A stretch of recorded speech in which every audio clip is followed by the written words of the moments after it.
syaratnya nggak ada, banyak. Seperti itu. Nah, sama seperti saya analogikan belajar motor juga.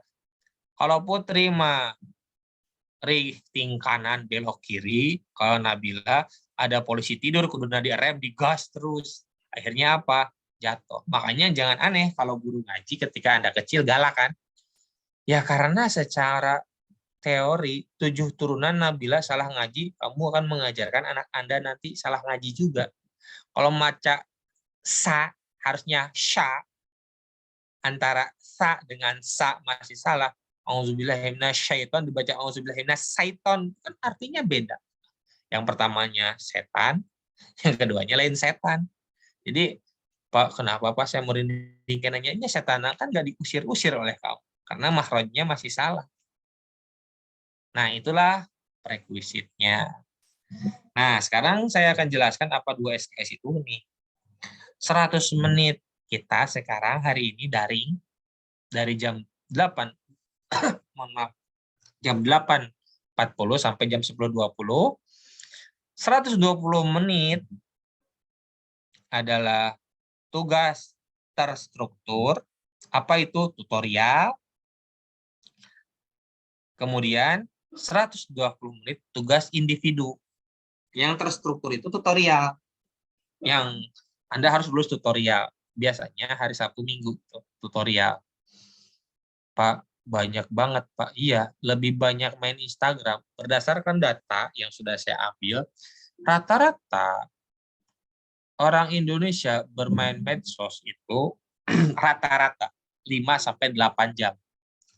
Bayangkan Anda hanya, ini hitung berapa jam nih.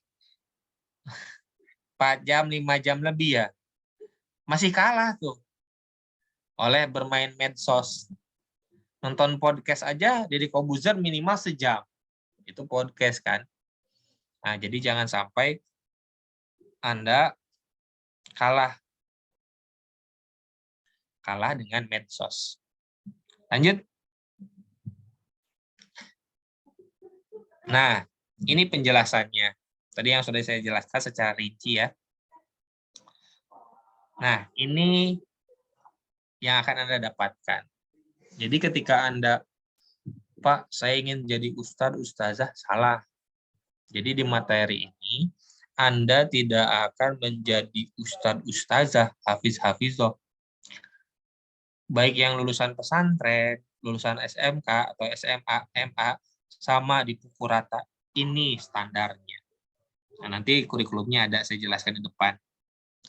Jadi ketika saya dulu kecil di Sumedang, kebetulan saya lagi di luar kota, ini lagi di Sukabumi. Ketika kecil dididik keras oleh ayah saya. Setelah beres, saya pesantren ketika SD itu kelas 5, saya keluar lagi karena nggak kuat pesantren ketika kecil. Kemudian pas SMP sampai kuliah, saya pesantren ke Tasik, di Tasikmalaya. Dan alhamdulillah setelah itu saya lanjut S1, S2 di UPI. Nah, yang menjadi core dalam penjelasan ini adalah saya akan dan Pak Edi nanti menjelaskannya yang poin 3 ini. Ketika nanti misalkan tegar, sholat, jangan mudah menyalahkan sholat orang lain.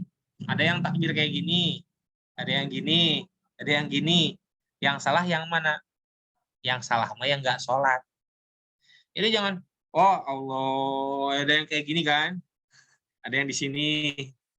Sebentar. Ada yang gini, ada yang gini. Nah, yang salah mah yang nggak sholat. Gitu. Jadi, ya basic knowledge-nya ya kita diperintahkan untuk sholat. Masalah nanti serat rukunya yaitu kita patuhi, tapi masalah gerakannya ada yang di sini misalnya cewek, ada yang gini gitu. Sholat itu kan itu pemahaman hadisnya.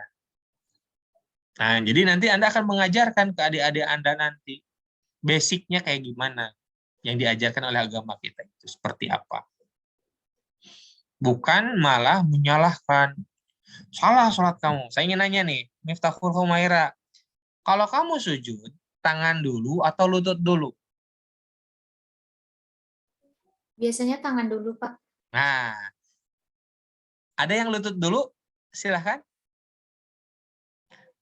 Ada yang lutut dulu. Baru kepikiran ya. Saya, Pak.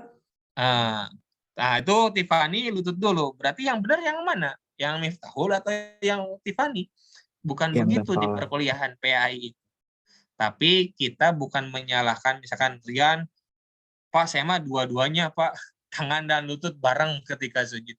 Enggak, tapi Anda tahu dalilnya ketika yang lutut dulu yang mana, yang tangan dulu yang mana. Yang sering dilakukan Nabi itu tangan dulu atau lutut dulu.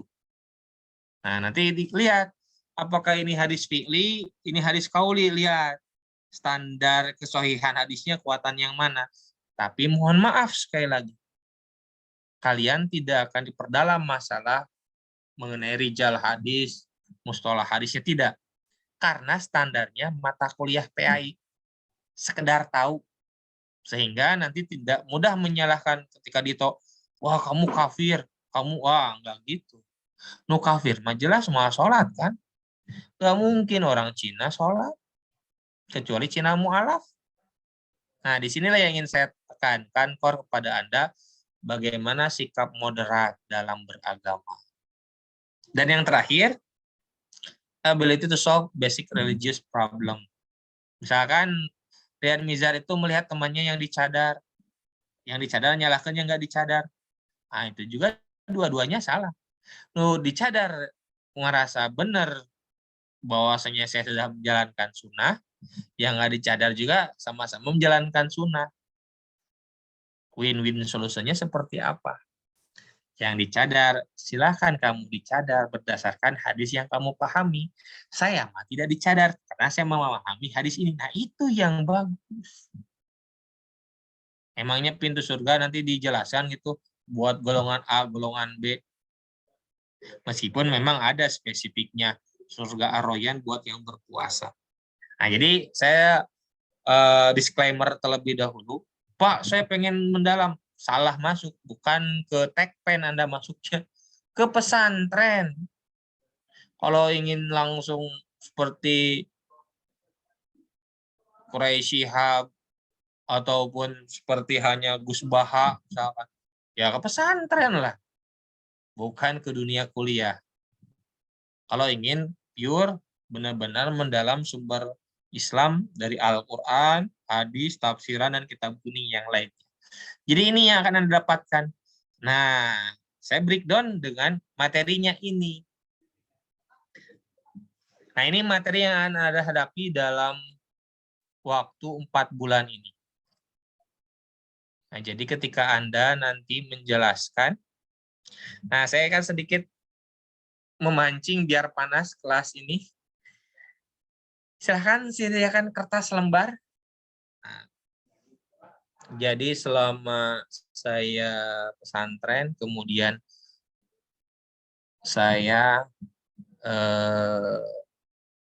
tinggal di Gerlong selama 15 tahun. Kemudian setelah tinggal di Gerlong itu, saya berumah tangga. Seperti itu. Nah, di bab ini, biasanya yang paling ramai itu, para mahasiswa itu di bab munakahat. Nah, ini lihat template-nya, Anda lihat metodologi sampai ke takwa. Nah, nanti setelah takwa itu UTS. Nah, setelah UTS, nanti setelah leadership Islam itu UAS. Seperti itu. Oke. Pertanyaan pertama.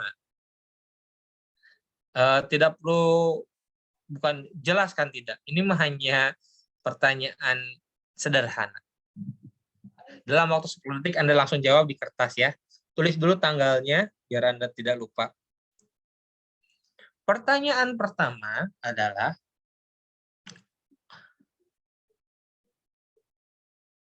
yang Allah ciptakan terlebih dahulu, yang diturunkan ke bumi itu, dinosaurus dulu, jangan perlu ditulis, dinosaurus atau Nabi Adam dulu.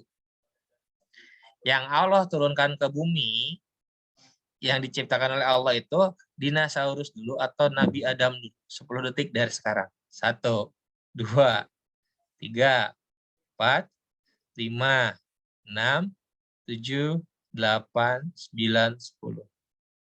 Dah, cukup? Oke, Rian Mizar, jawabannya apa? Dinosaurus, Pak. Dinosaurus. Miftahul Khair. Nggak perlu, ini mah nggak ada benar salahnya. Ini hanya memanaskan dulu. Kalau manusia, Nabi Adam, Pak. Nabi Adam. Safia. Nabi Adam dulu, Pak. Nabi Adam. Putri. Putri Maharani atau Putri Agustina, Bapak? Apa? Maaf sebentar. Ada 2 putri di sini. Dua-duanya aja, silakan. Kalau aku Nabi Adam. Nabi Adam, Pak. Oke. Dito. Sama Pak, Nabi Adam. Fahiha. Maaf. Nabi Adam, Pak. Ade Cahyono. Nabi Adam, Pak. Oke, ini tanpa alasannya biar cepat karena ini di tengah-tengah penjelasan sengaja. Nah, kalau Anda mendengar konteks, misalkan Anda kritis kepada dosen, bentar Pak, yang Bapak tanyakan itu yang diturunkan atau yang diciptakan? Kalau Anda menjawab yang diciptakan Nabi Adam dulu, itu salah. Dalam tafsiran itu bukan Nabi Adam dulu yang diciptakan pertama kali. Tapi kalau Anda kena doktrin kajian agama, Nabi Adam itu diturunkan ke surga. Pertanyaan lanjutannya, surga yang mana dulu? Apakah surga yang nanti kelak kita isi atau surga biasa? Nah, kalau yang menjawab dinosaurus dulu itu dua-duanya benar. Sekali lagi. Tapi kita lihat secara template kuliah. Nah, ini yang membedakan kita kuliah, ikut kajian. Kalau kajian mengaji itu monolog. Monolog dari presenter, siapa? Ustadznya. Kalau kita dialog. Nanti metode yang kita jelaskan seperti apa di depan. Kalau Anda menjawab dinosaurus, bukan hanya sekedar Rian tadi, itu benar. Secara timeline waktu. Kalau Anda yang menjawab Nabi Adam, benar. Secara timeline yang diusir dari surga. Tapi kalau ada yang menjawab Nabi Adam dulu dibanding dinosaurus, teorinya masuknya salah. Karena apa? Karena kalau Nabi Adam dulu berarti Nabi Adam mati dong. Kenapa? Teori meteor jatuh ke bumi. Paham sampai sana? Saya ulang ini. Anda harus holistik. Pak, saya kan tekpen. Ini kan belajar agama. Iya, makanya jangan scroll main PUBG, Mobile Legend, FF, dan sebagainya. Saya ulangi, saya dosen milenial. Saya tahu apa yang diikuti oleh generasi Z, generasi Alpha. Jadi apa yang Anda ikuti TikTok dan sebagainya, saya lebih dulu. Kalau ada yang mengatakan Anda wibu, mohon maaf Anda itu masih junior. Saya senior wibu. Bedanya Anda strata 1, saya strata 3. Jadi kalau ada yang mengatakan, Pak, Bapak tahu nggak Just No Limit? Ya jelas lah. Saya lebih dulu tahu Just No Limit dibanding Anda. Karena generasinya milenial itu kan masa transisi. Anda masanya sudah serba digital. Anda lahiran tahun 2000-an ke sini kan? Seperti itu. Jadi ingin Bapak tekankan di sini adalah, hey, stop main gadget. Ternyata ilmu kita harus komprehensif. Ditanya itu aja masih bingung. Bagaimana nanti di forum internasional ditanya, what do you think about Charles Darwin misalkan? Ditanya nanti, kamu percaya teori paleontologi nggak? Bagaimana kaitannya dengan Nabi Adam? Yang lebih dulu itu abad Jurassic atau abad Nabi Adam. Jadi kalau Anda ditanya seperti itu, nah ini sebagai hujah Anda, sebagai salah satu hujah. Kalau teorinya yang diturunkan, jelas Nabi Adam diturunkan kan? Dari surga ke bumi diusir. Tapi timeline-nya beda. Ini belum masuk kepada timeline yang menarik untuk anak-anak di luar sana, anak-anak filsafat mengenai evolusi manusia, teori Darwin dan sebagainya. Karena apa? Di sini kalau secara timeline itu Jurassic terlebih dahulu. Dibuktikannya apa? Adanya minyak bumi dan fosil hari ini. Kalau misalkan Anda mengakui Nabi Adam dulu, nah berdasarkan tafsiran surat Al-Baqarah ayat 30 jelas Allah menciptakan khalifah, bukan menciptakan manusia. Berarti manusia sudah ada sebelumnya. Nah, itulah masuk teori manusia purba. Kalau orang yang percaya teori manusia purba, teori Darwin di sana, teori evolusi, paham? Nah, timeline di tengah-tengahnya itu manusia purba. Jadi, enggak, ini terkat. Yang teori manusia purba berarti, oh, Jurassic dulu. Nah, makanya secara hierarki keilmuan ada ilmu geologi namanya. Ilmu geografi yang mempelajari bumi, kerah bumi gimana. Dan itu dalam Islam ada. Apa yang disebut dengan 7 lapis langit, 7 lapis bumi. Begitu. Makanya kita jangan hanya sekedar ngaji kuping aja, ngaji kuping itu gini sambil tidur. Nu kata apa ya itu. Nah, makanya di sini tadi sebagaimana basic tadi 3 poin yang akan Anda dapatkan nanti selama ini materi-materinya, tapi tidak perlu berdebat, wah kamu kafir, kamu salah, enggak gitu. Sudut pandang mana yang kamu baca? Tadi saya sedikit nyindir Anda itu, stop dong scroll-scroll IG mantan, sekarang baca-baca jurnal, baca-baca, bukan lihat TikTok. Main game boleh lah, main Valorant silahkan, main Dota silahkan, tapi ada waktunya. Jangan tiap hari main Valorant, Dota, atau main PES, atau FIFA, atau Forza. Pak, saya ada PS5, Pak, saya ada Xbox Series S. Saya juga ada, tapi saya tidak main. Tidak melulu main gitu. Timeline waktu Anda main itu kapan? Anda itu calon akademisi, calon generasi penerus bangsa ini. Kita berbicara masa depan. Jadi ketika saya ingin menanamkan karakter bagaimana Anda bisa beragama dengan baik, ya baik lagi pada Anda. Bagaimana mindset pola pikir Anda sebagai mahasiswa. Nah, jadi itu dinosaurus, manusia purba, baru Nabi Adam. Ah, berarti itu menyambung tuh. Ketika dinosaurus punah oleh meteor, kemudian manusia purba cut, dan kita tidak ada terikatan dengan manusia purba dengan Nabi Adam sendiri. Paham sampai sana? Nah, itu tafsirannya Anda bisa cari di surat Al-Baqarah, mau tafsiran Al-Misbah, Al-Marogi, Ibnu Katsir, silakan dari Al-Baqarah ayat 30 sampai ayat 34. Penjelasan mengenai makhluk itu yang Allah turunkan. Apakah di bumi sudah ada makhluk? Sudah. Mana? Silahkan dilihat. Berarti Pak, saya masih banyak ilmu agama yang belum. Itu baru perdana sekarang. Ini belum membahas agama yang butuh manusia atau manusia yang butuh agama. Untuk orang ateis yang mendewakan akal pikiran jelas. Manusia mah nggak butuh agama. Nah, Anda harus bisa menjawab nanti. Saya doakan Anda nanti S2, S3 di luar. Jangan di Indonesia saja. Dan sekarang ada MBKM kan. Nanti Anda bisa misalkan Rian suka coding ya. Anda belajar semester 5, semester 6 ke anak ilmu komputer atau belajar di kampus lain di ITB, asal ikut MBKM beres. Pak, saya suka digital marketing, Pak, untuk jualan kerudung saya, silahkan. Sekarang bebas, hampir sama seperti halnya materi-materi kuliah di Eropa sana, meskipun memang kurikulum yang Mas Menteri itu seperti kurikulum Singapura. Itu satu ya. Jadi itulah pentingnya kita harus komprehensif dan holistik di dalam memahami keilmuan yang ada. Nah, nanti di bab metodologi memahami Islam itu, oh ternyata ada teori tipologi. Apa itu tipologi? Teori membandingkan agama. Jadi kita misalkan di Islam itu ada yang disebut hari besar Islam. Idul Fitri, Idul Adha. Oh ternyata di agama Konghucu juga ada yang disebut dengan Imlek, Cap Gome. Oh di agama Nasrani juga ada. Ada Natalan, ada Paskah. Oh di agama, oh berarti kita harus toleran di sana. Ya mereka juga ada. Nah di dalam aspek agama ini sedikit masuk materi. Dalam aspek agama itu ada 4 aspek yang dipegang oleh seluruh pemuka agama. Salah satunya adalah aspek kredial. Kredial itu kredo. Ada aspek yang disembah. Jadi ada aspek yang dia anggap sang mahanya. Kredo. Yang dia yakini, yang dia pegang teguh.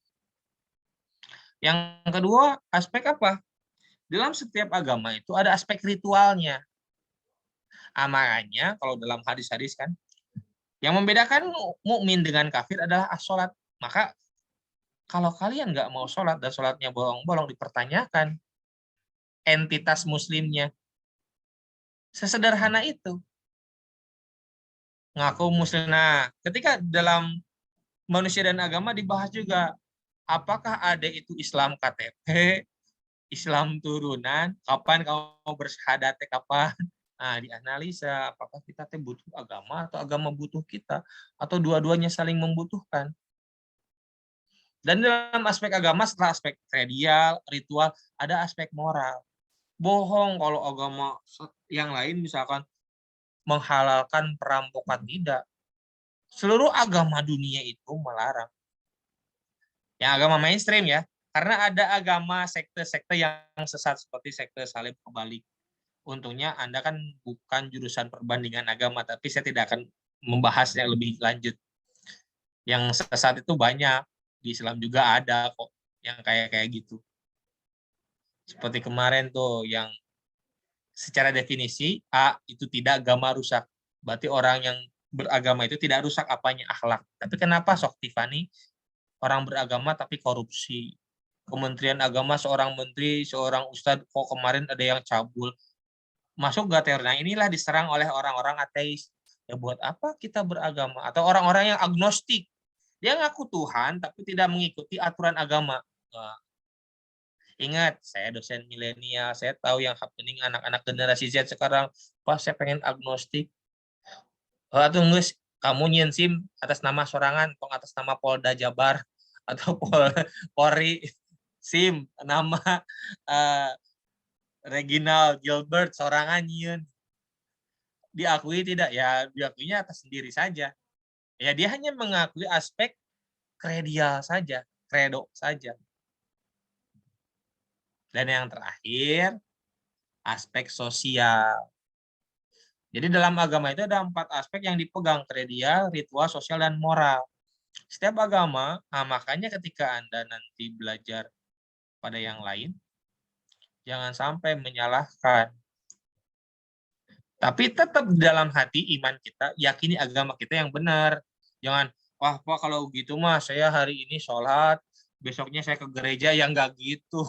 Besoknya lagi saya ke wihara, nggak gitu. Salah pemahaman keimanannya. Nggak gitu. Tapi penekanan bahwa seluruh pemeluk agama itu meyakini ada yang dia sembah begitu. Nah, ini untuk mengcounter orang-orang yang ateis, yang ego kepada dirinya. Free will, saya nggak takut, saya nggak percaya itu adanya aturan Tuhan gitu. Kalau agnostik percaya aturan Tuhan, tapi tidak percaya aturan agama. Makanya nggak aneh kalau di Amerika itu kumpul kebo, ya nyimpen DP dulu. Seperti pemain bola kan banyaknya gitu, nyimpen DP dulu, anak udah 3 baru nikah ke gereja. Nah, kalau di agama Islam kan enggak gitu. Nah, itu nanti ke bab munakahat nanti. Bagaimana membangun keluarga Islam. Itu pertanyaan pertama. Kedua, sekarang. Anda bisa, saya tidak perlu jelaskan kan, Anda bisa lihat nih di share screen kan dari Bapak. Anda bisa foto. Nanti penjelasan yang paling susah, saya kasih spoiler dulu. Bab mengenai mazhab. Nah ini. Dan pemikiran. Nah ini bab yang paling susah. Karena apa? Susahnya itu ya saling menyalahkan. Contoh, misalkan Dafa itu nikah nanti sama Miftahul Khair. Contoh ini, Maya. Jangan GR dulu, Dafa. Nah, ini contoh. Dafa itu nikah sama Miftahul Khair. Miftah itu meyakini bahwasanya wudhu itu bersentuhan yang bukan mahram itu batal. Dafa meyakini tidak batal. Nah, di sini makanya kan ada keluarga yang nikah itu harus satu ormas, harus satu mazhab, harus ada yang sama budaya, waton dan sebagainya. Padahal dalam Islam tidak. Nikah mah siapapun silahkan, asal laki-laki dan perempuan. Kan ayatnya gitu dalam surat Ar-Rum. Wa min ayatihi an khalaqalakum min anfusikum azwaja litaskunu ilaiha. Nah, itu syaratnya. Kalau Miftah dan Dafa dan Miftah merasa tenang melihat Dafa dan Dafa melihat tenang melihat Miftah, ya udah. Masalah perbedaan itu ya masa kita nikah sesama jenis kan nggak mungkin. Gitu. Tujuannya apa? Wajalna bainakum mawadah dan warohmah. Nah, itu bab yang paling susah, itu bab mazhab yang teologi. Nanti dibahas mengenai Salafi, Wahabi, dibahas mengenai Syiah, dibahas juga mengenai nanti itu bab Mu'tazilah, kemudian Jabariyah, Qadariyah. Kita itu realitanya seperti gini lah. Jif Syafiq. Ada aku mah apa tuh Pak? Nah, kade si Jabariyah Qadariyah. Kamu terlalu baik untuk aku. Nah, bahasa-bahasa kayak gitu tuh anak-anak zaman sekarang. Ada kalau dalam materi keimanan itu dibahas bahaya juga. Nah, itu bab yang paling sulit. Nah, selanjutnya inilah metode yang saya sampaikan tadi, yang saya pancing itu instant quiz. Di paling bawah lihat tekniknya, kemudian diskusi, kemudian random presentasi. Jadi minggu depan apakah nanti kita sepakat random presentasi atau nanti presentasi yang ditunjuk. Nah, metode yang saya gunakan dengan Pak Edi itu adalah contextual teaching and learning dan problem based learning. Sebagaimana tadi saya contohkan, mau gini dulu, atau misalkan Pak, sunnah itu dicadar dulu atau enggak dicadar dan sebagainya. Dan untuk presensinya di Zoom meeting dan nanti untuk backup-nya, saya absen kalian semua di spot dan nanti oleh PJ. Jadi ada 2 backup. Backup pertama itu di spot, backup kedua di PJ kelas. Nah, selanjutnya, nah ini untuk tadi kita sudah lakukan mengaji terlebih dahulu setiap pertemuan. Kemudian, nah ini tugas individu itu adalah membuat mind mapping. Nah, mind mapping, kemudian ikut tutorial yang tugas terstruktur. Nah, ini salah satu contohnya, Anda bisa lihat. Nah, ini contoh tujuannya apa, Pak? Yang memudahkan kamu ketika mau UAS. Kamu tinggal baca aja mind mapping Siti Amelia, aduh Pak, bingung baca buku banyak, 120 lembar, 200 lembar, ya tinggal baca mind map aja, beres. Nah, ini contoh-contoh mind map yang sudah dibuat mahasiswa. Jadi tidak, Pak mau di print silahkan, mau tulis tangan silahkan. Saya tidak membatasi apakah Anda visual, audiovisual, kinestetik, silahkan, tergantung Anda. Tapi saya dan Pak Edi mencoba memaksimalkan 15 menit pertama untuk Anda fokus seperti itu. Ada pertanyaan dulu? Silakan. Sebelum saya lanjut ke kuis nomor 2. Ini hanya pemanasan. Nah, untuk nanti mengaji, nanti ada timeline waktunya. Jadi gini, untuk prasyarat itu, misalkan Rian itu, Pak, saya ada nikahan kakak. Secara aturan, Anda nggak perlu izin ke dosen sebenarnya, tapi adat ketimuran kita izin, Pak mohon maaf izin saya tidak hadir di kelas, itu adat ketimuran kan. Tapi secara aturan itu Anda punya jatah 2 pertemuan. Jadi dalam 16 pertemuan itu Anda boleh bolos 2 kali. Jadi dihitungnya 14. Boleh bolos 2 kali. Seperti itu. Tapi saya ingatkan, hari ini Anda semuanya dapat A presensi sebagaimana tadi saya sebutkan. Dan mengajinya, misalkan Siti Amelia itu harus minimal tingkat terampil. Dan nilai grade yang Bapak berikan itu bukan B-, tapi B. Nah, biasanya kan mahasiswa suka bingung tuh. Apa-apa rinciannya. Nah, ini rinciannya. Jadi Anda lulus dulu, evaluasinya, bakinya lulus, kemudian tutorialnya lulus, baru saya lihat kehadiran. Kalau ininya belum lulus, saya tidak akan lihat kehadiran dulu. Kalau ini mah ongoing di kelas yang 80%. Nah, misalkan contoh, kasus Putri Maharani itu hadir. Ngajinya tete, hadir 100%. Tapi pasif, nilainya pasti B aja. Begitu. Saya ulangi.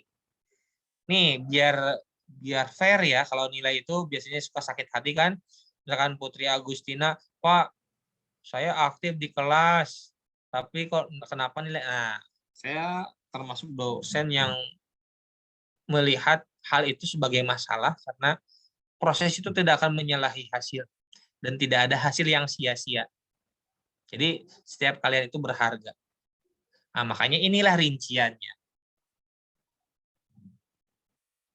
Bisa Anda lihat kan, Anda hari ini hadir, Muhammad Dito, Anda nilai presensinya masih tetap A. Kalau besok bolos, turun. Gitu. Ini bisa Anda foto, silahkan. Bisa Anda SS, silahkan. Nanti bisa protes ke Pak Hilman atau ke Pak Edi, silahkan. Nah, ini rincian nilainya. Kenapa saya amin? Ya, nilai Anda tidak memenuhi nilai 4,0. Jadi, sengaja saya evaluasi hari ini, biar fair-fairan kepada mahasiswa. Biasanya kan suka ngenes ya, kita hadir kuliah, sudah mandi dari pagi, tapi kok nilainya segini. Nah, ini silahkan. Ada pertanyaan dulu dari pembagian nilai ini? Nah, biar Anda, saya menghargai yang namanya proses. Jadi, proses itu memang sekarang oleh orang lain mah dinyinyirin. Tapi percayalah bahwasanya dengan proses itu membentuk karakter Anda yang pantang menyerah.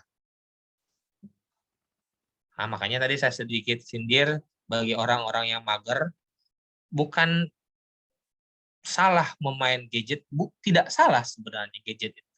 Yang salah itu orangnya. Kemajuan teknologi itu hanya suatu keniscayaan. Cina sekarang sudah mengaplikasikan 6G-nya ke militer. Karena pegang oleh Anda nih hari ini, statement saya. Seluruh teknologi hari ini itu adalah diuji cobakan kepada militer semuanya. Jadi hari ini yang kita gunakan 4G itu sudah digunakan ke militer 10 tahun yang lalu mungkin. 15 tahun yang lalu kita hanya menggunakan. Dan saya baca ketika di salah satu artikel, ternyata yang menemukannya kan orang Indonesia. 5G itu ditemukan 2006.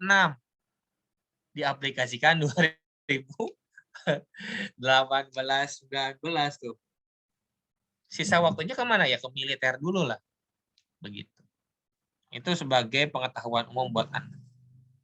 Nah, ini pegangan bukunya, ini bukan buku saya, tapi buku UPI. Silahkan nanti saya akan sharekan di WA Group. Nah, mohon maaf di sini karena banyak bajakannya.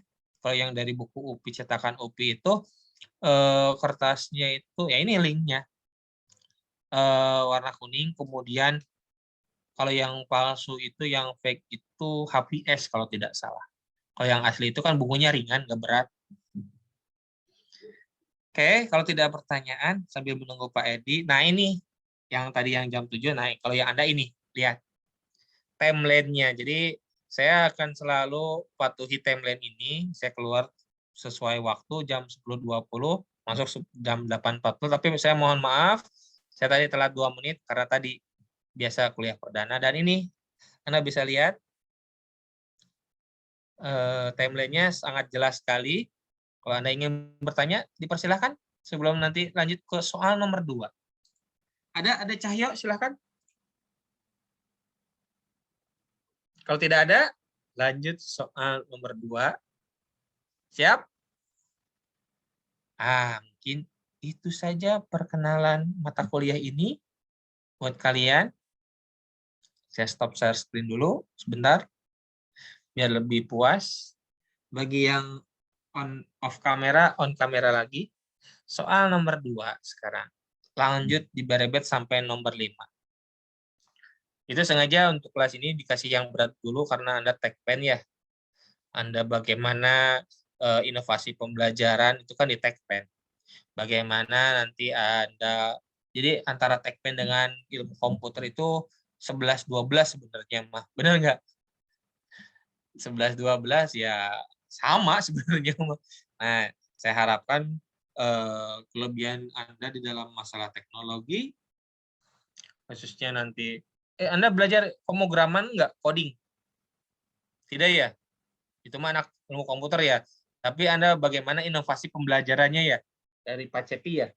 Bagaimana nanti buat aplikasi pembelajaran yang untuk memudahkan yang lain, ataupun bagaimana membuat bahan ajar yang mudah diakses, Atau misalkan syukur-syukur kalau di kelas Anda ada yang seperti aplikasi buat Kahoot dan sebagainya, kan lebih memudahkan. Oke, nomor 2. Oke. Ada yang tanyakan? Tidak ada? Oke, jelas. Nomor 2. Pertanyaan anak TK. Kan ini tujuannya memanaskan dulu. Hanya untuk muhasabah, mengingat-ingat waktu Anda kecil belajar agama kan, sebelum nanti materi tadi, manusia dan agama, metodologi memahami Islam, Al-Quran, hadis, ijtihad. Itu kan materi-materi SMP, SMA juga belajar. Dan kurikulum PAI mah sama. Hanya bedanya cara pandang, pengaplikasian, dan yang lainnya. Pertanyaan anak TK. Sifat wajib Allah yang ke-15 adalah 5 detik dari sekarang. 1, 2, 3, 4, 5. Nomor 3, hal anak SD. Kalau tadi nomor 1 kan anak kuliah, anak SD sekarang. Mengenai sejarah Nabi. Pada usia berapa Rasulullah Shallallahu Alaihi Wasallam ditinggal wafat oleh Siti Khadijah? Pada usia berapa Rasulullah Shallallahu Alaihi Wasallam ditinggal wafat oleh Siti Khadijah? Nggak apa-apa meleset setahun 2 tahun, saya anggap wajar ya. Tapi kalau melesetnya 5 tahun, wah kebangetan. 5 detik. 1, 2, 3, 4, 5. Nomor berapa sekarang? 4. Mengenai fikih anak SD lagi. Tadi SD udah 2 ya? SD udah ya? SMP berapa? Soalnya itu gampang aja biar sama 10 detik juga. Ya atau tidak bahwa mencuci najis mukhaffafah itu cukup dengan air saja. Ya atau tidak mencuci atau membersihkan najis mukhaffafah itu dengan air saja. Nomor 5. Pertanyaan anak SMA. Hukum tajwid dan SMA pasti begitu. Silakan tulis apa isi kandungan hukum tajwid. Padahal di SD juga sudah belajar ya. Hukum tajwid apakah ini? Ulaika.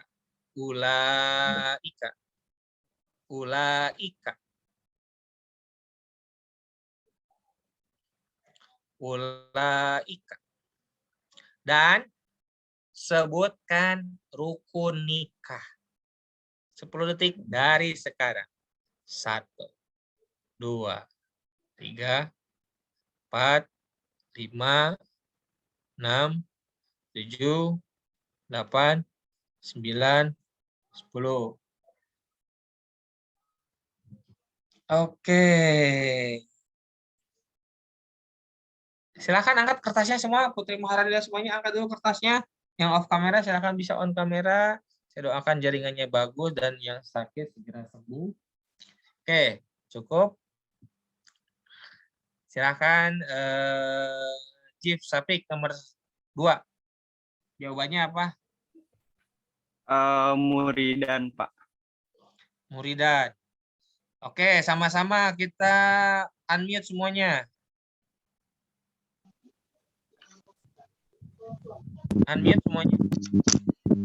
Unmute. Oke, sudah semuanya di unmute. Silahkan mulai. Wujud dan lanjut.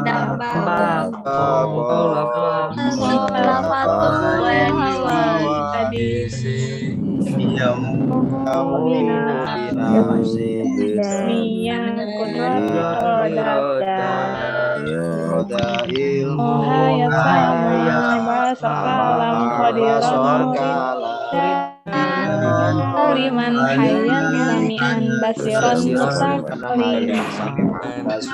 mutakaliman. Oke, jawabannya Muridan. Nah, di sini dalam nomor 2 ini hati-hati kepada kajian nanti yang tidak belajar terhadap sifat 20. Meskipun di sini ada yang belum belajar, saya yakin semua guru-guru Anda itu mengajarkan sifat 20 ya. Nah, hati-hati kenapa? Karena ini masalah usul, masalah akidah. Kita yakin bahwasanya Allah itu, kita Ahlus Sunnah wal Jamaah meyakini kepada sifat 20 itu dan sifat mustahil bagi Allah dan sifat jaiznya. Karena ada kajian, kan kajian semuanya benar, ada kajian. Betul ada kajian. Tapi di kajian itu sangat berani mengatakan bahwasanya Allah itu duduk di atas aras. Bagaimana mungkin Allah itu duduk di atas aras? Kalau Allah duduk sama dengan makhluk, dan Allah itu duduk, berarti Allah itu sama dengan makhluk. Itu bertentangan dengan sifat mukhalafatulil hawadis, atau dengan sifat bako. Nah, hati-hati. Pak, kan setiap kajian di YouTube kan namanya kajian. Betul. Yang ingin saya tekankan, sekali lagi, tadi kan saya mengatakan Anda harus moderat. Yang harus Anda tekankan, jangan pernah menyalahkan orang. Meskipun kamu ada teman kamu yang salafi, yang syiah, udah, selama dia sholat, udah, pegang terus. Meskipun misalkan syiah itu, mereka tidak ada sholat Jumat. Udah, yakini aja. Gitu, sesama makhluk Allah. Jangan sampai, nah ini yang saya kurang setuju, ketika misalkan Tegar melihat orang, Ahmadiyah misalnya, oh kamu Ahmadiyah, dia lemparin. Jangan gitu, itu nggak diajak. Tolong di mute lagi.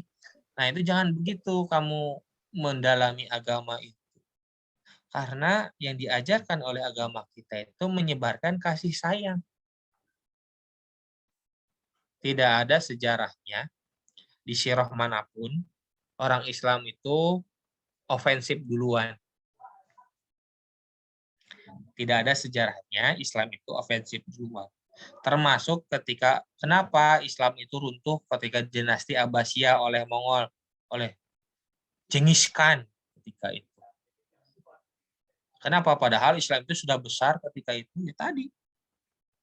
Nah, saya sarankan kalau Anda tertarik baca, silahkan Anda baca buku Philip K. Hitti ataupun History of Arabs. Itu tebalnya sekitar 980-an sama daftar pustaka 1000 lembaran. Itu buku recommended buat para mahasiswa. Atau bukunya ini, kalau Anda suka yang visual, Anda sebagai mahasiswa silakan Anda baca yang ensiklopedia yang 7 jilid itu. Anda bisa baca, itu ada. Nah, Anda akan tahu sudut pandang perang salib seperti apa dari sudut pandang Islam. Kalau saya itu ada 3 versi yang dari Nasraninya, dari Islamnya, dan dari orang Indonesianya sendiri. Kalau yang dari pendetanya itu, Anda bisa baca kisah dari Andalusia. Nah, bagaimana itu Anda tahu bagaimana peradaban Islam itu membantai peradaban sebelumnya. Jadi, Pak, statement Bapak mengenai peradaban, padahal Islam itu tidak ofensif kan? Tapi mengapa? Islam itu ofensif kepada sesama Muslim lagi. Itu sudah ada sejak dulu. Sejak zaman para sahabat. Itu keniscayaan. Makanya jangan aneh ketika tadi saya bahas mengenai masalah akidah. Nah, ada yang disebut dengan gerakan Khawarij. Yang membunuh para sahabat itu, yaitu tadi. Jangan salah loh, yang membunuhnya itu hafal Quran. Jadi kalau hari ini Pak, kok bisa ya Pak? Nah, nggak aneh, karena dulu itu catatan sejarahnya ya seperti itu. Jadi saya sarankan pada Anda, perbanyak literasi. Itu nomor 2, nomor 3. Nomor 3 ya. Sekarang nomor 4. Silahkan Regina Gilbert.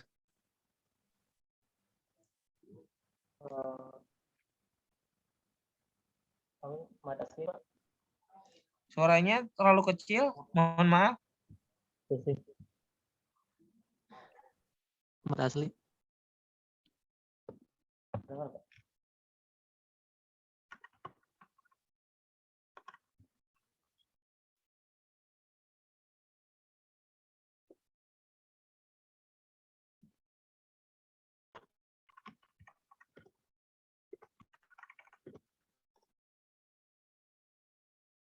Oh, mungkin error ya.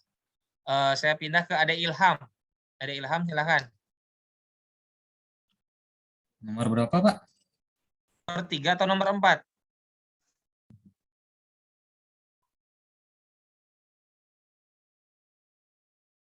Mad Tobi'i, Pak.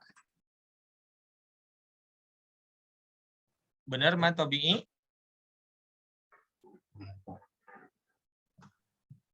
Silakan.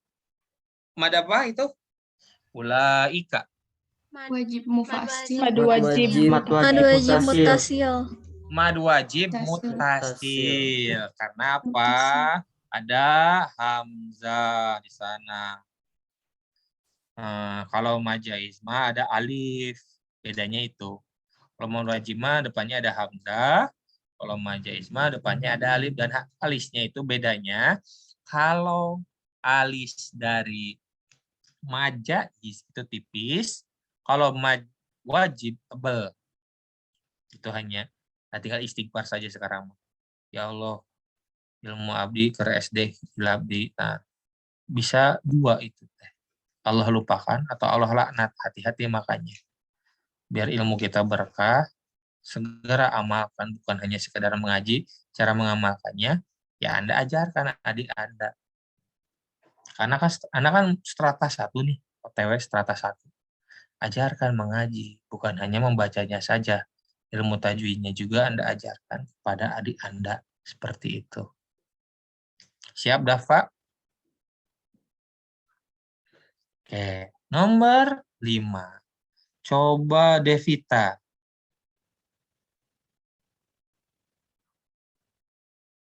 Ya. Sebentar, saya colokin casan laptop dulu. Silakan, Devita.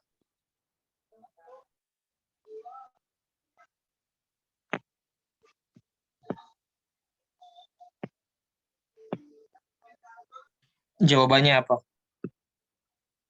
Yang rukun nikah ya, Pak? Sebelumnya? Rukun nikah dan apa? Tadi kan nomor 5, 2. Dan apa, Pak, tadi? Nggak kedengeran? Tadi ada kesalahan, Pak. Tadi itu yang nomor 3 belum, Pak. Oh iya. Nggak apa-apa. Silakan, Jadi Devita. yang rukun nikah, Iya, silakan. yang rukun nikah itu wali,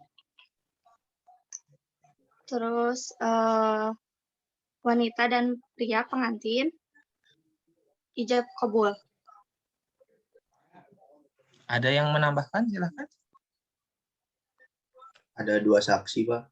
Nah, 2 saksi. Nah, jadi gini. Coba kalian pikir sekarang. Ini belum materi ya, ini masih prolog. Dalam RPS itu kan ada instant quiz. Kenapa setiap orang yang nikah itu orang tuanya menangis? Bahagia, Pak. Betul, bahagia. Apalagi? Terharu, Pak. Iya, betul. Tapi tahukah Anda ketika Muhammad Dito, saya terima nikah dan kawinnya, Fulanah binti Fulani, dengan mas kawin seperangkat alat perang dibayar hutang 5 tahun. Dengan seperangkat jam dibayar 5 tahun. Dengan uang Bitcoin 2 keping dibayar hutang. Ketika itu para malaikat itu hadir. Di mana? Di masjid. Makanya suka muringkak kita kan. Ketua ngaji kemudian khutbah nikah. Karena itu misakon golido. Apa misakon golido itu akan terkuat setelah apa? Syahadat. Ketika kamu di alam sebelum 4 bulan, masih di alam awang-awang gini. Allah ditanya, lastu birabbikum qalu bala syahidna. Bukankah aku ini Tuhanmu? Ya, makanya ada hadis lanjutannya. Kullu mauludin yuladu ala fitrah. Setiap yang dilahirkan itu dalam keadaan suci. Maka beruntunglah kita dalam nanti konsep manusia dan agama kita Islam KTP. Beruntung kita itu dapat Islam KTP. Dan kalau ada cahaya berojol di orang Tionghoa, mungkin jadi orang yang Konghucu.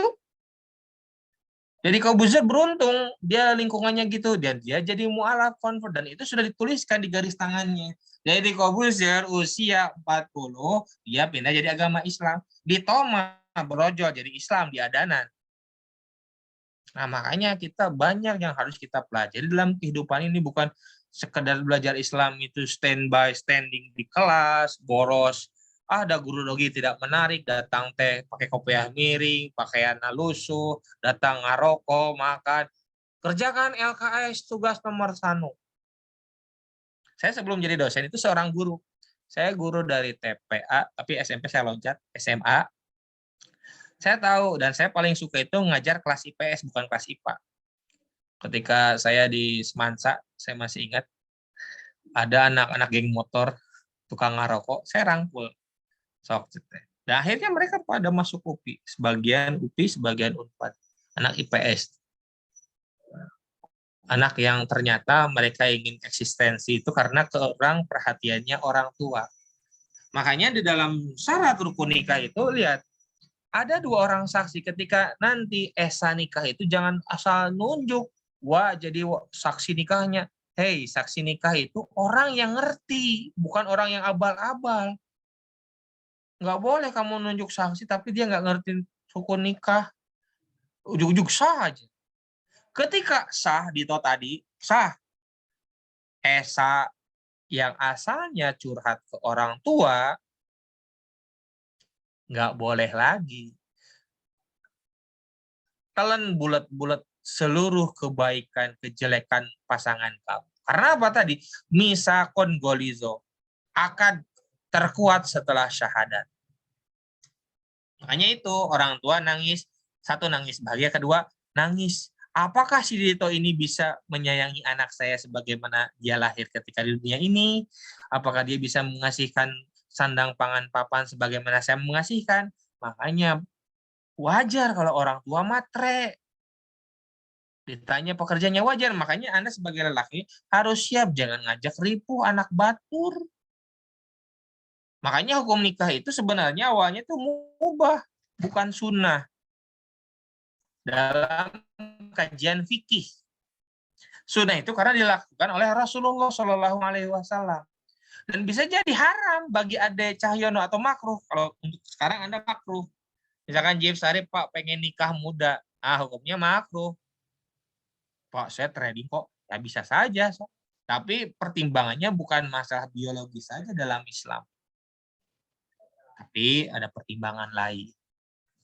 Makanya mengapa Nabi Muhammad SAW nikah pada usia 25 tahun? Secara teori psikologi, usia 25 itu lelaki itu matang secara pemikiran, matang secara fisik, dan matang secara emosional. Makanya nggak aneh kan kalau Anda lihat artis-artis yang nikah muda, mohon maaf saya bukan nyinyir yang nikah muda, bukan. Tapi sudut pandang dalam konteks Islam itu, nikah itu bukan sekedar menjauhi zina saja. Nanti dibahas oleh Bapak, kenapa banyak kajian yang menyuruh nikah muda. Saya kurang setuju. Kenapa? Banyak madaratnya dibanding manfaatnya. Kalau tujuannya zina, Syafiq Akbar tidak mungkin zina karena nggak buka kabogoh, nek zina kumaha. Cok, Syafiq Akbar nek zina kumaha, kabogoh gitu boga. Paling ini Pak, buat karakter Pak di Genshin Impact. Ya silahkan aja itu. Saya Pak main sini Pak. Genshin Impact bukan main. Saya main juga Genshin Impact. Ingat saya dosen milenial, saya tahu apa yang lagi happening. Saya dalamin, uninstall lagi. PUBG main, uninstall seperti itu. Nah, jadi buat kalian bagi laki-laki yang masih suka main, jangan berkomitmen dulu. Kalau Dito masih suka main, nanti pas mau nikah itu kasihan pasangannya. Karena apa? Anda akan lebih condong main dibanding ngurus. Karena nikah itu bukan sekedar Anda melepas hasrat biologi saja. Nah, kalau wanita beda arahnya. Kalau Anda anak pertama, segeralah menikah kalau Anda punya pasangan yang dia sudah punya segalanya. Misalkan ada ke Agnia atau ke Syafa, ada laki-laki yang sudah punya mobil 2, rumah 1, nunggu apa lagi, Sob? Nunggu apa lagi? Kan dia ada prospek untuk berzina. Ya nunggu apa lagi? Ya udah nikah. Minimal membantu ekonomi keluarga, tinggal dicoret dari kakak kan. Nah, list untuk kakak pertama pindah ke anak kedua. Begitu. Tapi ingat, untuk wanita yang sudah sama, emosinya stabil, itu tergantung apa? Pola asuh orang tua. Ada yang tanyakan dulu, silahkan. Sebelum nanti nomor 3. Jadi itulah mengapa ketika kita, banyak yang harus kita pikirkan loh. Misalkan kenapa orang yang nikah itu ngomongnya saya terima nikahnya, nggak saya tolak nikahnya. Dan kenapa harus sekali tarik napasan? Gimana kalau orang asma? Terus ada yang gagal kan di YouTube atau di Instagram, di TikTok ada yang gagal kan? Saya terima nikah dan kawinnya gagal. Karena dengarkan, kenapa harus sadar ketika nikah itu? Itu batal nikah kalau nggak sadar dalam atas paksaan. Yang kedua, bisi ingat mantan, teteh kudu cepet-cepet kayak sebutkan nama, misalkan yang nikah itu Nabila, pasangannya itu dengan Najril. Berarti Najril yang bilangnya saya terima nikahnya siapa? Mantan, salah, hati-hati loh. Atau Agnia, hati-hati, harus fokus. Nah, makanya harga diri laki-laki itu bukan ketika sidang, tapi ketika ijab qabul. Nah, saya ingin berikan nih harga diri buat kalian. Kalau kalian ijab qabul dibaca, lemah itu. Masa ijab qabul dibaca? Harus ditalar dong, kudu ingat. Namanya siapa, mas kawin berapa. Kan suka ada tuh naib yang kasih contekan di bawah dibaca. Nah, biar tidak salah. Itu lemah kalau bahasa anak sekarang kan. Pacar kamu orang Sunda ya? Suka berondong ya? Kan anak sekarang gitu. Lihat konten-konten kayak gitu. Makanya buat kalian, sekali lagi ini sedikit bab munakahat buat kalian, sebagai prolog saja. Dalam rukun nikah itu hati-hati. Nah, nanti Pak bagaimana hukumnya? Nah, mulai berkembang. Nikah pakai video conference bagaimana Pak? Itu kan sudah ada. Itu masuk hukum fikihnya. Bagaimana Pak hukumnya kalau anak itu hasil zina Pak? Ya binti ibunya. Misalkan mohon maaf ya, si Fulan binti Fulana. Si Fulan ini anak hasil zina. Nggak boleh bin bapaknya. Nggak boleh itu. Dan dia tidak berhak dapat warisan. Makanya dalam Islam diatur. Dalam 4 aspek tadi, aspek kredial, ritual, sosial, moral, itu Islam itu mengatur semuanya biar jelas. Seperti itu. Ada yang tanyakan sebelum ke nomor 3? Oke, baik. Lanjut nomor 3, satu lagi. Putri Maharani. Silakan.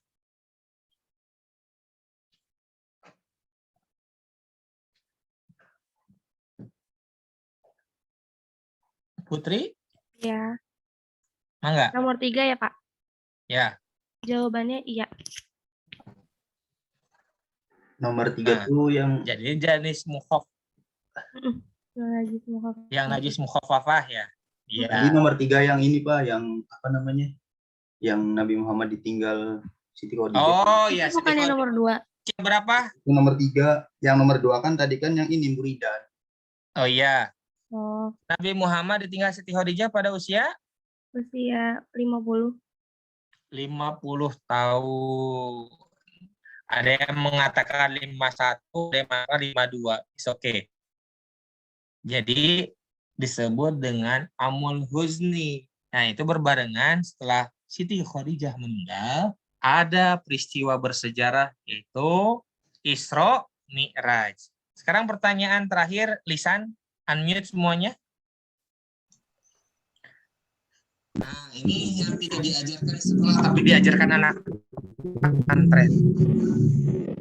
Ini tidak diajarkan di sekolah, tapi diajarkan di pesantren atau di pengajian-pengajian. Berapa rakaat kewajiban sholat yang dilakukan? 17. 17. Salah. Wajib. Awalnya pas Isra Mi'raj, Pak. Berapa? 50, Pak. Awalnya. 50. Salah. Awal. Berapa? 50. 50, Pak. Salah. 55, Pak. Ini tidak ada di Google. Kalau di Google searching, kenapa sholat zuhur itu disyiarkan, ada. Kenapa sholat asar itu disyiarkan itu tidak dijaharkan, tidak seperti sholat Jumat.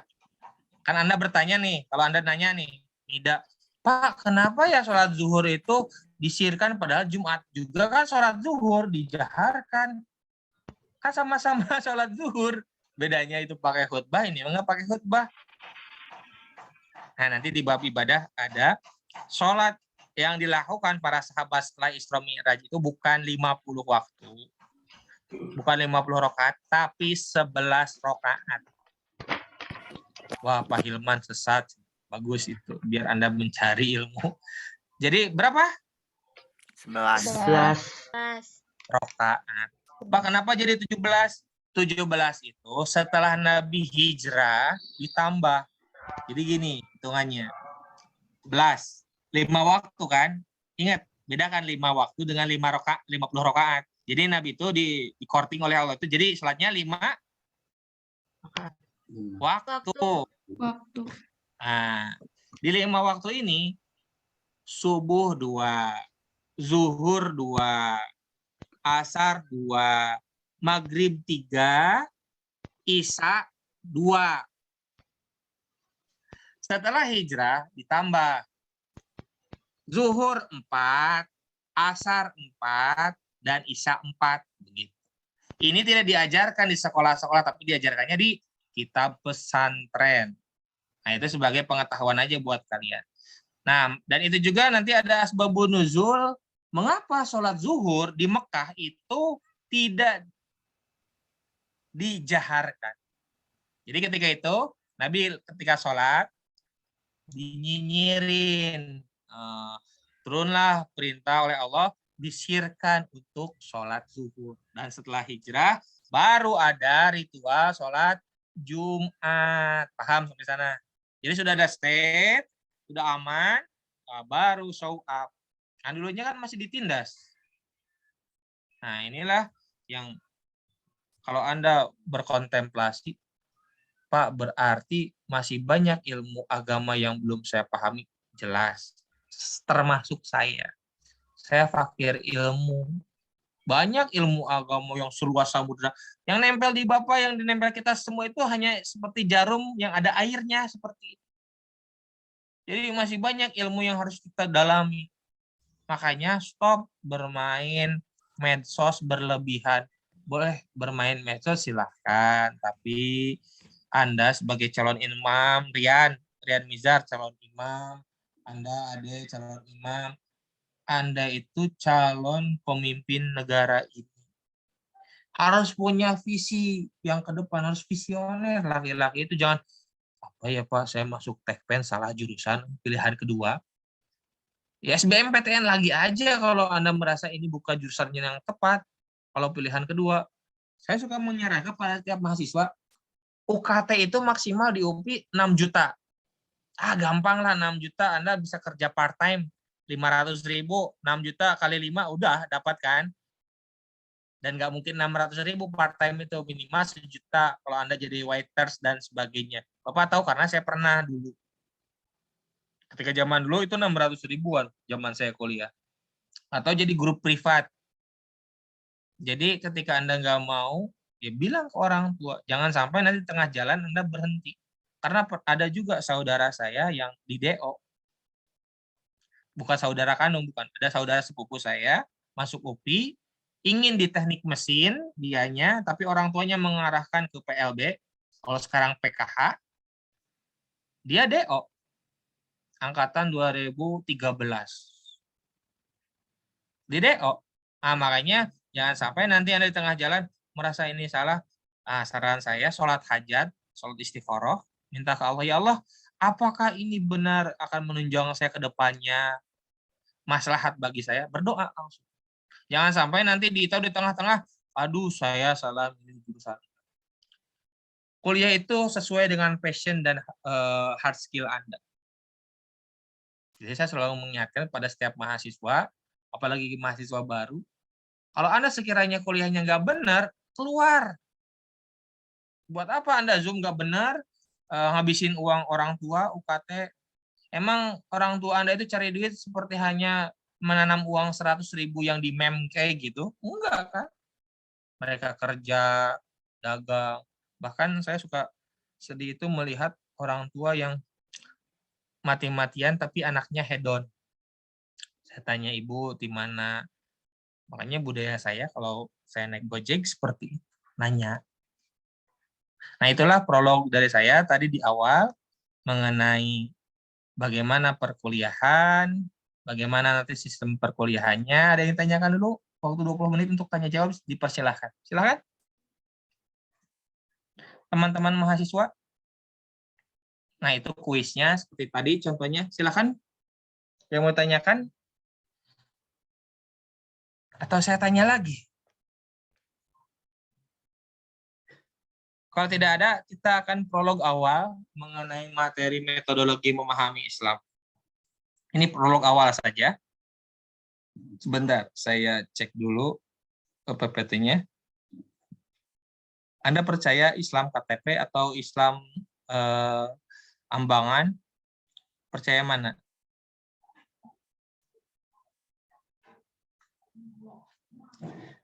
Anda percaya Islam KTP atau Islam Ambangan? Atau Islam apa?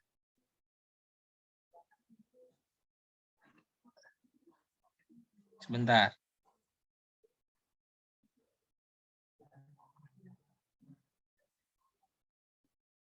Nah, saya buka bab yang susah dulu nih.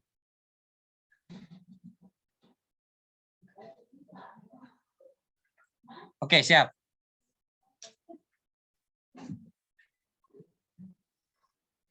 Nomor 1 nih. Bukan kuis ya.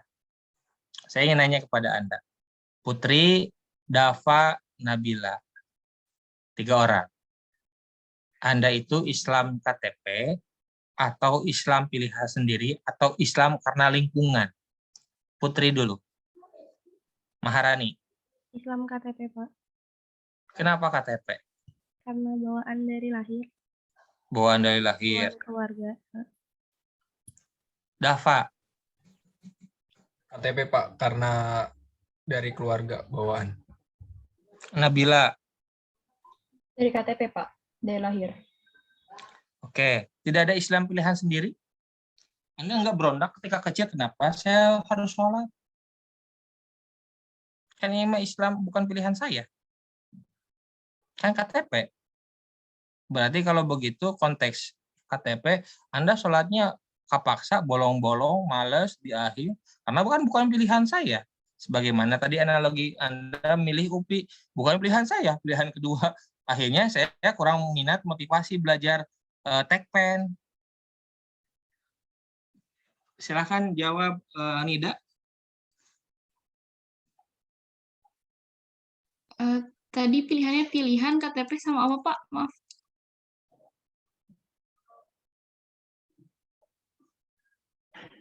Pilihan pertanyaannya.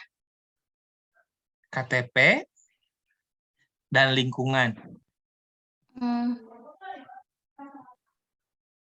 Bisa pilihan sih, Pak, maksud ke pilihan, tapi dari lahir iya, lingkungan iya. Setelah ngerti apa itu, pilihan juga. Pilihan. Oke. Lanjut.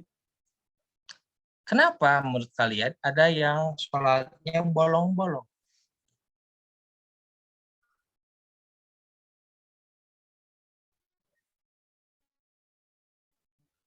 Menurut kalian, mengapa orang yang masuk agama Islam ada yang sholatnya bolong-bolong? Kenapa ada yang bolong-bolong? Saya pendekatannya gini, sebelum Anda jawab. Anda ospek jurusan, apapun aturan yang diatur oleh kakak tingkat Anda ikuti. Hari Zoom, jam sanu standby. Padahal aturan Allah yang mengatur lebih jelas bahwasanya kita tahu konsekuensi kita meninggalkan sholat apa. Tapi kenapa kita lebih takut sama manusia dibanding Allah itu sendiri? Apakah karena Allah itu bukan makhluk sehingga kita nggak takut dan tidak ada jelasnya padahal bukti ciptaannya sudah ada? Silakan, anyone? Izin menjawab, Pak. Silakan. Kalau dikaitkan sama yang Bapak bilang tadi, mungkin karena akibatnya nggak langsung. Ketika misalnya kita ospek kayak tadi, terus nggak hadir sekian, ada hukumannya langsung. Tapi ketika kita ninggalin sholat, akibatnya mungkin nggak dirasakan langsung, atau mungkin tersirat. Jadi, banyak bolong-bolongnya, dan itu juga kebaikan, karena kebaikan akibatnya nggak langsung, jadi banyak yang nggak melakukan langsung.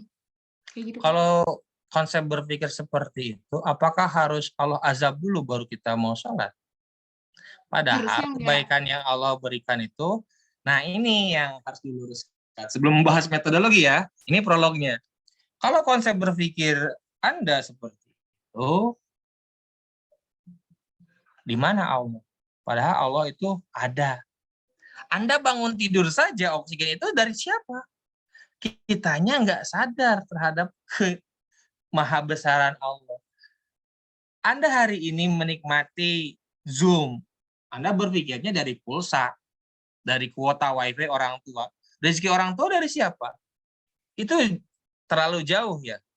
Yang gampang aja, udara saja. Saya dulu COVID. Bagaimana rasanya COVID itu susah, sesak. Dan betapa mahalnya oksigen. Kitanya yang nggak sadar. Padahal Allah sudah mengatakan, la yukallifullahu nafsan illa wus'aha. Laha ma kasabat wa 'alaiha ma kasabat. Kemudian Allah mengatakan, fa inna ma'al usri yusra. Inna ma'al usri yusra. Nah, saya bukan mendebat pemikiran kamu ya Nida, tapi inilah harus dibuka cara pemikiran itu. Ya karena sebab akibat, Pak. Bukan sebab akibat, kitanya yang kurang bersyukur. Kamu nggak sholat pun Allah tetap agung kok. Allah nggak butuh sholat kita. Yang butuh sholat itu kita. Nah, dibalik pola pikirnya. Bukan kalau saya tidak sholat, ya saya kena. Enggak gitu.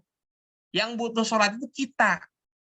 Nah, di dalam metodologi saya pendekatannya tadi dalam prodi Anda, Tekpen. Emang UPI butuh mahasiswa gitu? Anda yang ngelamar ke UPI. Ke UPI diseleksi.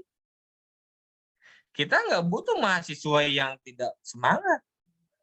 Karena Anda adalah orang-orang terbaik, the best of the best. Makanya hargai diri Anda ketika Anda masuk, ya gunakan kesempatan itu.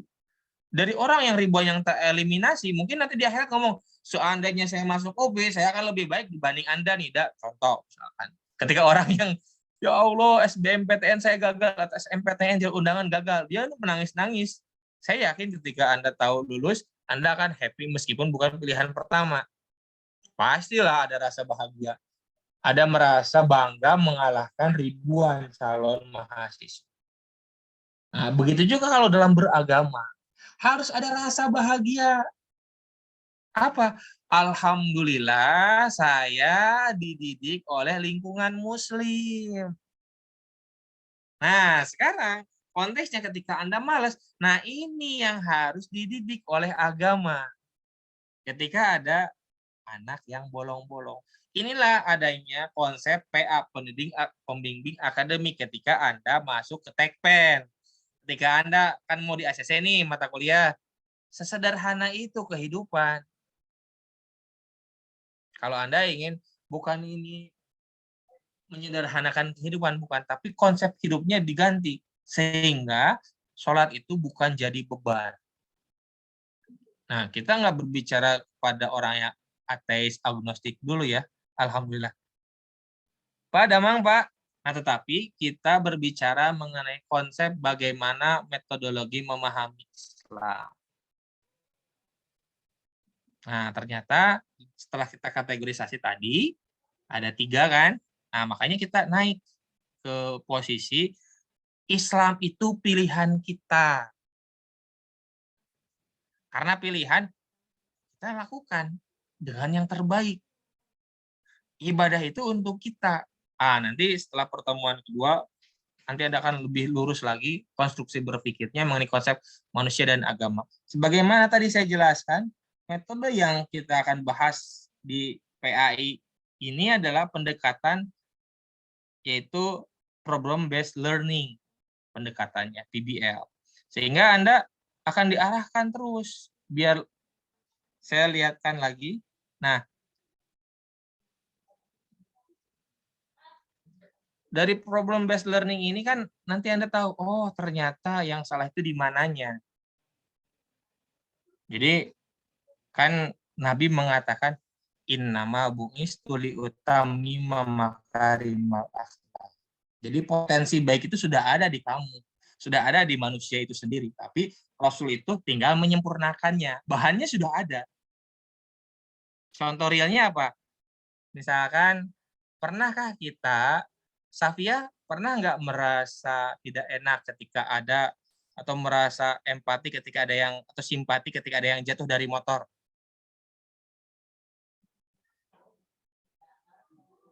Nah, hari ini kan bergeser.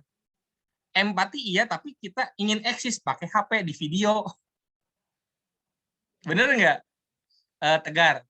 Hari ini, iya empati, tapi kita mah konten videonya yang jadi. Nah, ini mulai bergeser nih. Tapi potensi baiknya ada. Nah, makanya nanti kita akan bahas secara komprehensif bagaimana memahami Islam, manusia dan agama, sebagaimana yang sudah saya sampaikan tadi. Nah, itulah saya sengaja mempush Anda di dalam memahami bagaimana konsep berpikir kita, bahwasanya kita yang butuh terhadap ibadah itu. Sekalipun kita nggak sholat, Allah mah tetap agung. Jadi yang butuh itu kita, puasa yang butuh kita. Silakan ada ditanyakan sebelum nanti Pak Edi. Assalamualaikum Pak. Sebentar. Sudah masuk Bapak? Pantesan unmute kita tadi. Maka Pak. Ya, ini Tadi 5 menit deh waktu nanya. Ya. Oke. Sekitar ya 7. Ya, Assalamualaikum warahmatullahi wabarakatuh. Waalaikumsalam. Waalaikumsalam warahmatullahi wabarakatuh. Ya, terima kasih Pak Hilman yang sudah mengantarkan perkuliahan PAI ini dengan anak-anak kita dari jurusan teknologi pendidikan kelas B ya. Nah, tadi kelas A jam 7. Nah, ini sekarang kelas B. Tadi sudah barangkali disampaikan semuanya ya, aturan perkuliahan, kemudian pola, strategi, metode perkuliahannya. Nah, hanya barangkali kalau ada yang belum, nah ini biasakan sebelum perkuliahan mulai tadarus 5 menit ya. Ya 5 menit sampai 10 menit buka Quran ya, supaya sambil ngecek juga. Sambil jalan, jadi tidak langsung cek baca Qurannya di akhir. Nah, itu ternyata dengan pola seperti itu mereka bisa mulai dari hari ini ya. Kalau ada yang belum bisa baca Quran, nah mulai belajar sehingga di akhir semester tidak ada lagi yang baca Qurannya tingkat TTD 1, tingkat dasar 1 ya, seminimal semuanya tingkat terampil, apalagi tingkat mahir itu lebih bagus ya. Nah, itu usahakan ya, jadi tiap sebelum perkuliahan mulai, tadarus sekitar 5 menit ya. Boleh dari awal surat atau juz 30 ya. Syukur-syukur ini kelas tekpen ini bisa hafal juz 30 pas akhir semester itu. Pas dicek ku Bapak dengan ku Pak Hilman itu ya. Paling tidak minimal 17 surat untuk sholat, nah, hafal dan bagus bacaannya. Itu yang pertama. Nah, yang kedua sudah barang tentu ini pertemuan pertama, kedua, ini kedua, ketiga itu meluruskan konsep-konsep yang sebelumnya banyak error di konsep-konsep di SMA atau sebelumnya ya. Ini harus diluruskan oleh kita Pak Hilman. Nah, supaya jangan terjadi pemahaman Islam yang kurang tepat, kurang akurat ya. Nah, jadi nanti Pak Hilman menyampaikannya apakah dengan tadi sudah disampaikan modelnya, apakah mereka presentasi atau dengan pola apa nanti untuk pertemuan keempat ya, pertemuan keempatnya. Nah, silakan saja apa yang sudah disampaikan oleh Pak Hilman tadi. Nah, jadi tutorial sudah disampaikan. Kemudian RPS-nya sudah di itu oleh ke spot belum Pak Hilman? Nanti sekarang Pak, sore setelah beres Gitu. saya upload ke spot. Ya. Soalnya kemarin saya Jumat lihat itu belum ada itunya di spotnya itu. Di STI-nya belum ini. Oke, Belum kalau sinkron begitu. dari jadwal akademiknya. Ya, ini ada jadwal susulan juga nih baru datang ini hari ini. Hari ini Betul, ada. Pak. Aduh, ceknya ini gimana? Ini sudah didesain sedemikian rupa, ada lagi muncul yang baru lagi. Aduh. Oke, tidak apa-apalah. Pokoknya beginilah masa transisi ya. Masa transisi untuk menuju leading and outstanding itu memang harus banyak lika-likunya. Nah, anak-anakku sekalian, ini ada banyak ya, ada 51 yang hadir. Nah, karena sekarang belum ada di spot, maka daftar hadir hari ini itu aja oleh mahasiswa. Pakai Google Form. Nah, jadi jangan sampai tidak ada datanya. Itu saja paling ketambahan Bapak. Kan yang lain-lainnya sudah disampaikan oleh Pak Hilman ya. Itu saja. Silakan diikuti perkuliahan ini dengan seksama, dengan serius ya tadi. Jangan sampai malas ya. Jadi harus menjadi para pelajar, para pembelajar yang serius. Yang sungguh-sungguh, yang rajin ya. You don't be lazy student ya, but you must be diligent student ya. You must be student seriously, harus sungguh-sungguh ya, supaya Anda berhasil di dalam mengikuti studi ini dengan tepat waktu. Syukur-syukur lebih cepat. Nah, itu orang tua akan lebih bahagia kalau lebih cepat, akurat, dan berhasil dengan sukses. Itu saja, silakan. Karena waktunya sudah pas jam 10.20. Nah, demikian aja sebagai penal. Nah, Anda para mahasiswa harus tahu nomor telepon Pak Hilman dan nomor telepon Bapak ya. Bapak tiap hari suka ada di Al-Furqon ya. Bapak tiap hari suka ada di Al-Furqon karena kebetulan sebagai ketua harian DKM Al-Furqon dan juga kepala Islamic Tutorial Center Universitas Pendidikan Indonesia. Karena itu jangan heran kalau Bapak sering terganggu. Kalau dalam mengikuti perkuliahan, kalau tidak terganggu, insya Allah bareng-bareng, barusan juga kan, baru bergabung. Nah, nanti yang sering ketemu Anda itu dengan Pak Hilman nanti yang sering ketemu ya. Oke, gitu aja Pak Hilman, tambahan dari Bapak. silakan dilanjutkan. Atur Karena nuhun, waktunya Pak. sudah. Ya. Nah, terima kasih Pak Purwadi yang sudah menyampaikan tambahannya. Dan jadi buat teman-teman nanti untuk presentasi minggu depan itu masih seperti ini, jadi random presentasi. Nah, kemudian nanti untuk bukunya, link bukunya nanti saya akan sharekan di WA Group. Setelah dari WA Group, kita akan membahas, Anda mulai presentasi itu di bab Al-Quran sebagai sumber hukum Islam yang pertama.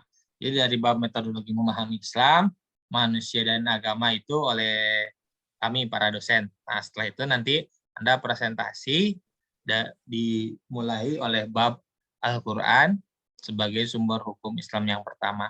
Nah, kenapa? Karena menunggu distribusi buku juga yang dari Anda nanti beli dari Tokopedia, karena itu kan membutuhkan waktu.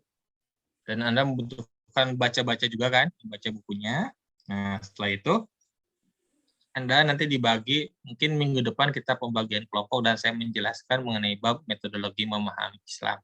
Nah, sekali lagi, sekarang Anda bukan Islam KTP lagi, tapi yakini Islam itu pilihan saya. Sehingga konsep tadi, sholatnya bolong-bolong, tidak ada. Apalagi tadi Pak Prof. Edi mengatakan bahwasanya beliau itu DKM Al-Furqan. Jadi mungkin nanti setelah luring ya, Anda bisa bersilaturahmi. Kita sering bersilaturahmi di Masjid Al-Furqan. Masjid yang satu-satunya di Jawa Barat, masjid kampus, bukan masjid yayasan. Kita harus bangga. Berbeda dengan Masjid ITB, itu Salman, Yayasan Salman. Kalau Al-Furqan itu pure masjid kampus. Seperti itu, dengan arsitektur yang sangat menarik. Jadi Anda bangga Tegar nanti ketika ada yang bertanya, di mana kuliah di UPI? No, masjidnya Masjid Al-Furqan, masjid kampus. Kalau ITB memang bukan, itu Masjid Yayasan Salman ITB, bukan masjid kampus. Mungkin itu saja teman-teman dan Pak Dr. Edi, terima kasih atas kesempatannya dan sampai bertemu lagi minggu depan dengan tema Anda persiapkan baca-baca dulu metodologi memahami Islam. Subhanakallahumma wa bihamdika asyhadu an la ilaha illa anta astaghfiruka wa atubu ilaik. Dan kita doakan bagi yang sakit dan jaringannya masih jelek, semoga minggu depan lekas membaik dan kita semua diberikan rahmat dan hidayah oleh Allah Subhanahu wa taala. Assalamualaikum warahmatullahi wabarakatuh. Waalaikumsalam warahmatullahi Terima kasih wabarakatuh. Bapak. Terima kasih Bapak. Nah, izin li Bapak ada kelas lagi. Ya, Pak.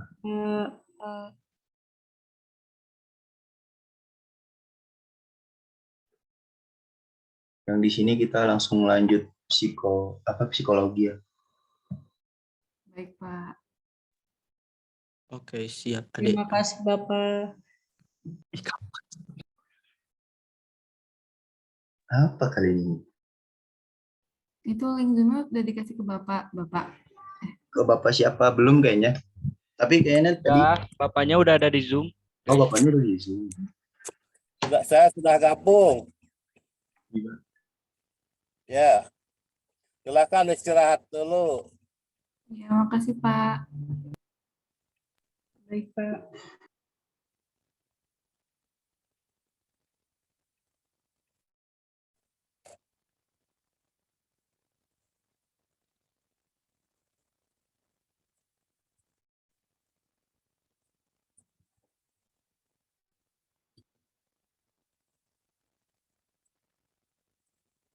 Teman-teman kelas B ajak gabung dulu ya. Iya Pak.